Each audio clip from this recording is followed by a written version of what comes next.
சமூக சொந்தங்களுக்கு வணக்கம் மற்றும் ஒரு போர் நிலவரம் தொடர்பான காணொளியூடாக இணைந்திருக்கிறோம். இந்த காணொளியில் என்ன பார்க்க இருக்கிறோம் அப்படின்னு சொன்னால், பணைய கைதிகள் தொடர்பில் ஹமாஸுக்கு ட்ரம்ப் பகிரங்க எச்சரிக்கை.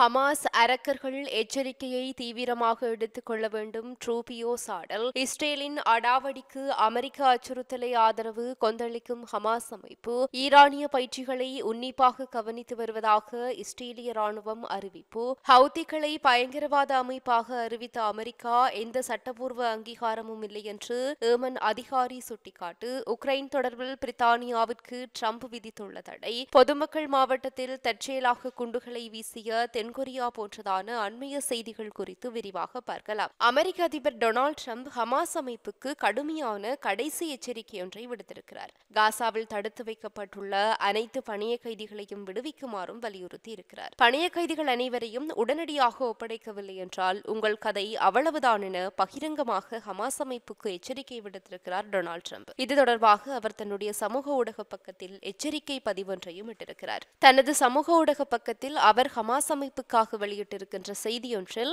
சாலோம் ஹமாஸ் என்றால் வணக்கம் மற்றும் விடைபெறுதல் என்று இரண்டு பொருள்படும். இந்த இரண்டில் ஒன்றை நீங்கள் தேர்வு செய்யலாம். பணைய கைதிகள் அனைவரையும் இப்போது விடுவித்து விடுங்கள், பின்னர் அல்ல அப்படின்னு சொல்லியும், நீங்கள் கொலை செய்த மக்களின் அனைத்து இறந்த உடல்களையும் உடனடியாக திருப்பிவிடுங்கள், இல்லையெனில் அதுவே உங்களுக்கு முடிவாக அமைந்துவிடும் என்றும் டொனால்ட் ட்ரம்ப் எச்சரித்திருக்கிறார். மேலும், மனநலம் பாதிக்கப்பட்ட சிதைந்த மக்கள் மட்டுமே உடல்களை வைத்திருப்பார்கள், நீங்கள் மனநலம் பாதிக்கப்பட்ட சிதைந்தவர்கள் என்றும் குறிப்பிட்டிருக்கிறார். அது மட்டுமின்றி, வேலையை முடிக்க தேவையான அனைத்தையும் நான் இஸ்ரேலுக்கு அனுப்புகின்றேன். நான் சொல்லுவது போல் நீங்கள் செய்யாவிட்டால் ஹமாஸ் அமைப்பில் ஒரு உறுப்பினர் கூட பத்திரமாக இருக்க முடியாது என்று கடுமையாக எச்சரித்திருக்கிறார். மேலும், ஒரு அழகான எதிர்காலம் காசா மக்களுக்கு காத்திருக்கிறது. ஆனால் நீங்கள் பணைய கைதிகளை வைத்திருந்தால் அது நிச்சயமாக நடக்காது. நீங்கள் பணைய கைதிகளை வைத்துக் கொண்டிருந்தீர்களானால் அது உங்கள் கதையை முடித்துவிடும், பலியாகி விடுவீர்கள் என்று கூறி காசா மக்களுக்கும் அவர் ஒரு செய்தியை அனுப்பியிருக்கிறார். புத்திசாலித்தனமாக முடிவெடுங்கள், உடனடியாக பணைய கைதிகளை விடுவியுங்கள், அல்லது பயங்கரமான விளைவுகளை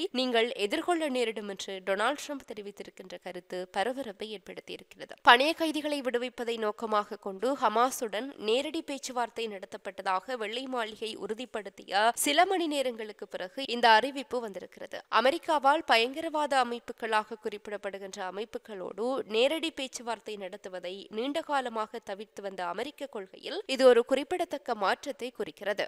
இதேவேளை ஹமாஸ் அமைப்பை அரக்கர்கள் என்று அழைக்கின்ற ரூபியோ ட்ரம்பினுடைய அச்சுறுத்தல்களை தீவிரமாக எடுத்துக் கொள்ள வேண்டும் என்றும் எச்சரித்திருக்கிறார். அமெரிக்க வெளியுறவுத்துறை செயலாளர் மார்க்கோ ரூபியோ ஹமாஸ் ட்ரம்பினுடைய அச்சுறுத்தல்களை தீவிரமாக எடுத்துக் கொள்ள வேண்டும் என்று வலியுறுத்தி இருக்கிறார். காசாவில் கைதிகளை வைத்திருக்கும் குழுவுடன் அமெரிக்க ஜனாதிபதி பொறுமையை இழந்துவிட்டார் என்றும் அவர் எச்சரித்திருக்கிறார். காசாவிலிருந்து மெலிந்த பணைய கைதிகள் விடுவிக்கப்பட்டு உடல்கள் திருப்பிவிடப்படுகின்றன. ஒவ்வொரு வார இறுதியிலும் இந்த வீடியோக்களை பார்த்து ட்ரம்ப் சோர்வடைந்து விட்டார் என்றும் ரூபியோ ஃபாக்ஸ் நியூஸிடம் தெரிவித்திருக்கிறார். இவர்கள் அரக்கர்கள், இது நிறுத்தப்பட வேண்டும் என்றும் அவர் மேலும் சுட்டிக்காட்டி இருக்கிறார். ட்ரம்ப் ஏதாவது செய்ய போவதாக சொன்னால் அதை நிச்சயமாக செய்தே தீர்வார் அப்படின்னு சொல்லியும் அந்த எச்சரிக்கையை ஹமாஸ் அமைப்பு தீவிரமாக எடுத்துக்கொள்வது நல்லது என்றும் ரூபியோ தெரிவித்திருக்கின்றமை குறிப்பிடத்தக்கது. இதையடுத்து அமெரிக்காவின் அச்சுறுத்தல்கள் நெதன்யாகு போர் நிறுத்த ஒப்பந்தத்தை கைவிடுவதற்கு ஆதரவாக இருப்பதாக ஹமாஸ் அமைப்பு குற்றம் சாட்டி இருக்கிறது. ட்ரம்ப் ஹமாஸ் குழுவிற்கு விடுத்த எச்சரிக்கை குறித்து ஹமாஸ் அமைப்பு கருத்து தெரிவித்திருக்கின்ற நிலையில் அமெரிக்க ஜனாதிபதியின் அச்சுறுத்தல்கள் கையொப்பமிடப்பட்ட போர் நிறுத்த ஒப்பந்தத்தின் விதிமுறைகளை தவிர்ப்பதற்கு நெதன்யாகுவிற்கு ஆதரவளிப்பதாக குற்றம் சாட்டி இருக்கிறது. ராய்டர்ஸுக்கு அளித்த கருத்துக்களில், மீதமுள்ள கைதிகளை விடுவிப்பதற்கான சிறந்த வழி இஸ்ரேல் இரண்டாம் கட்ட பேச்சுவார்த்தைகளில் நுழைந்து நிர்ணயிக்கப்பட்ட நிபந்தனைகளுக்கு கட்டுப்படுவதாகும் என்றும் ஹமாஸ் குழு மீண்டும் திட்டவட்டமாக கூறியுள்ளது.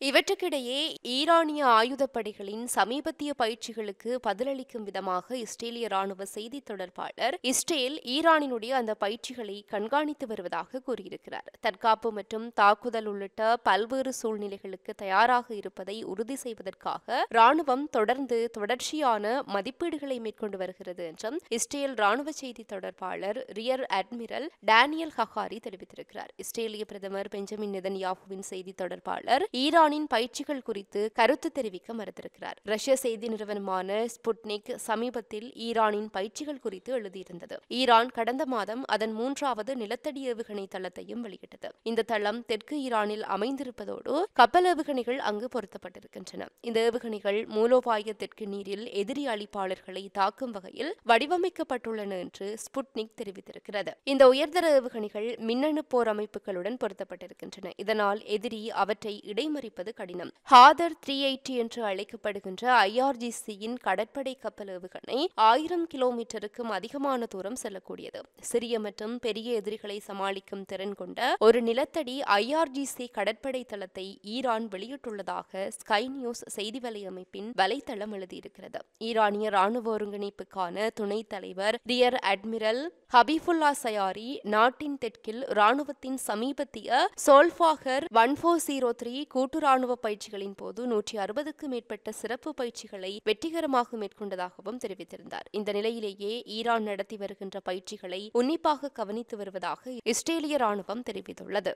மறுபுறம் அமெரிக்கா ஹவுதிகளை பயங்கரவாத அமைப்பாக அறிவித்ததை விட காசாவிற்குள் உதவிகள் வருவது மிக முக்கியமானது என்று ஹவுதிகள் கூறியிருக்கிறார்கள். ஹவுதி இயக்கத்தை பயங்கரவாத அமைப்பாக அமெரிக்கா அறிவித்ததை ஏமன் மூத்த அதிகாரி ஒருவர் நிராகரித்திருக்கிறார். இந்த நடவடிக்கைக்கு எந்த சட்டப்பூர்வ தன்மையும் இல்லை என்றும் அவர் கூறியிருக்கிறார். காசாவிற்கு உதவி வருவது அமெரிக்காவின் முடிவை விட எங்களுக்கு மிகவும் முக்கியமானது. இந்த முடிவு எந்த சட்டப்பூர்வமான தன்மையும் இல்லாதது என்று ஏமனின் உச்ச அரசியல் கவுன்சிலின் உறுப்பினர் முகமது அலி அல் ஹவுதி கூறியிருப்பதாக அல் மயாதீன் செய்தி வலையமைப்பு தெரிவித்திருக்கிறது. காசாவிற்குள் மனிதாபிமான உதவிகள் நுழைவதை தடுத்ததையும் போர் நிறுத்த ஒப்பந்தத்தை தடம் புரளச் செய்ததையும் அமெரிக்க பயங்கரவாதம் என்றும் அவர் மேலும் கண்டித்திருக்கிறார். செவ்வாய்க்கிழமையன்று அமெரிக்க வெளியுறவுத்துறை செயலாளர் மார்கோ ரூபியோ ஹவுதி இயக்கத்தை வெளிநாட்டு பயங்கரவாத அமைப்பு என்று அமெரிக்கா மறுபெயரிட்டுள்ளதாக அறிவித்தார். 2022 முதல் ஹவுதிகள் செங்கடல் மற்றும் ஏடன் வளைகுடாவில் வணிக கப்பல்கள் மீதும் கப்பல் சுதந்திரத்தை பாதுகாக்கும் அமெரிக்க சேவை உறுப்பினர்கள் மற்றும் எங்கள் பிராந்திய பங்காளிகள் மீதும் நூற்றுக்கணக்கான தாக்குதல்களை நடத்தியிருக்கிறார்கள் என்றும்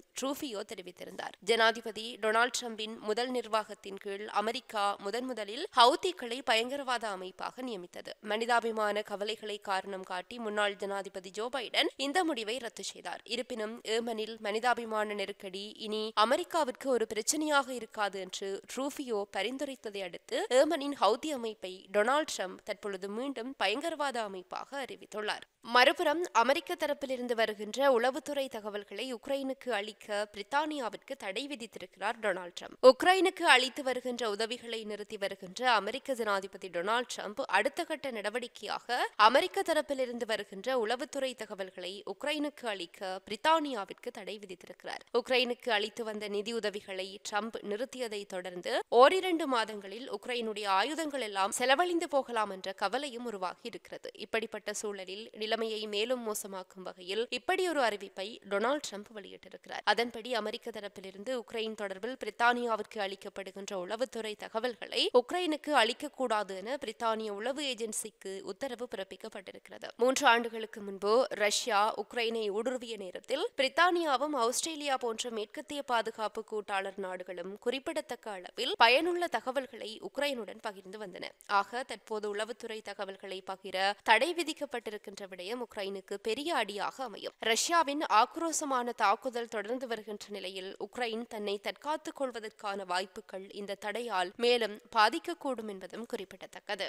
இறுதியாக தென்கொரியாவில் ஒரு நேரடி துப்பாக்கிச் சூடு ராணுவ பயிற்சியின் போது ஒரு போர் ஜெட் தவறுதலாக ஒரு பொதுமக்கள் மாவட்டத்தில் 8 குண்டுகளை வீசியதில் 7 பேர் காயமடைந்திருக்கிறார்கள். அவர்களில் 4 பேர் படுகாயமடைந்திருக்கிறார்கள். வடகொரியாவின் எல்லைக்கு அருகில் உள்ள போச்சியோன் நகரில் இன்று காலை விமானப்படையின் KF-16 விமானம் இந்த சம்பவத்தை நடத்தியிருக்கிறது. ஒரே ஒரு குண்டு மட்டுமே வெடித்ததாக நம்பப்படுகிறது. வெடிக்காத மற்ற 7 குண்டுகளையும் பாதுகாப்பாக அப்புறப்படுத்துகின்ற பணியில் வெடிகுண்டு செயலிழப்பு குழு ஈடுபட்டிருப்பதாகவும் போச்சியோன் அதிகாரிகள் தெரிவித்திருக்கிறார்கள். அந்த பகுதிக்கு அருகில் வசிக்கின்ற மக்கள் வெளியேற்றப்பட்டிருப்பதாகவும் அவர்கள் தெரிவித்திருக்கிறார்கள். எங்கள் KF-16 போர்ஜெட் விமானங்கள் அசாதாரணமாக MK-82 குண்டுகளின் 8 குண்டுகளை வீசியது. அது துப்பாக்கிச் சூட்டு எல்லைக்கு வெளியே தரையிறங்கியது என்று கொரிய விமானப்படை வெளியிட்டிருக்கின்ற ஒரு அறிக்கையில் தெரிவித்திருக்கிறது. சம்பவம் குறித்து விசாரித்து வருவதாகவும் சேதத்திற்கு மன்னிப்பு கேட்டிருப்பதாகவும் பாதிக்கப்பட்டவர்களுக்கு இழப்பீடு வழங்குவதாகவும் கொரிய இந்திய விமானப்படை அறிவித்திருக்கிறது. வியாழக்கிழமை நடைபெற்ற பயிற்சி அமெரிக்க படைகளுடனான கூட்டு பயிற்சியுடன் தொடர்புடையது என்றும் பாதுகாப்பு அமைச்சகம் தெரிவித்திருக்கிறது. தென்கொரியாவும் அமெரிக்காவும் மார்ச் 10 முதல் மார்ச் 20 வரைக்கும் கூட்டு பயிற்சிகளை நடத்த இருக்கின்றன. அமெரிக்க அதிபர் டொனால்டு டிரம்ப் வெள்ளை மாளிகைக்கு திரும்பிய பிறகு முதல் முறையாக நடத்தப்படுகின்ற பயிற்சியாகும். வடகொரியாவிற்கும் ரஷ்யாவிற்கும் இடையிலான வளர்ந்து வருகின்ற கூட்டணி குறித்து இரு நாடுகளும் அதிக அளவில் எச்சரிக்கையாக இருக்கின்ற நேரத்தில் இந்த பயிற்சிகளை நடத்த இருக்கின்றன. 2022 ஆண்டு தென்கொரியாவும் அமெரிக்காவும் இணைந்து நடத்திய மற்றொரு கூட்டு பயிற்சியின் போது துருப்புக்கள் ஒரு குறுகிய தூர பாலிஸ்டிக் ஏவுகணையை ஏவியது. அது செயலிழந்து ராணுவ தளத்தில் உள்ள ஒரு ஹோல்ப் மைதானத்தில் மோதியது. அது தீப்பிடித்து எரிந்து அந்த பகுதியில் வசிப்பவர்களிடையே பதற்றத்தை ஏற்படுத்தியிருந்தமையும் குறிப்பிடத்தக்கது. இத்துடன் இந்த காணொளி நிறைவு பெறுகிறது. இந்த காணொளி பற்றிய உங்களுடைய கருத்துக்களை கீழே இருக்கிற கமெண்ட்ஸ் பக்கத்தில் பதிவிட்டு சொல்லுங்க. மற்றும் ஒரு காணொளி வாயிலாக சந்திக்கலாம். தொடர்ந்தும் சமூகத்தோடு இணைந்திருங்கள். இது போன்ற பல செய்திகளை தெரிந்து கொள்ள நம்முடைய சமூக மீடியா யூடியூப் சேனலை சப்ஸ்கிரைப் செய்து அருகிலுள்ள பெல் பட்டனை கிளிக் செய்யுங்கள். மேலும் செய்திகளை உடனுக்குடன் தெரிந்து கொள்ள சமூகமீடியா.com என்ற இணையதளத்தின் வாயிலாக எங்களுடன் இணைந்திருங்கள்.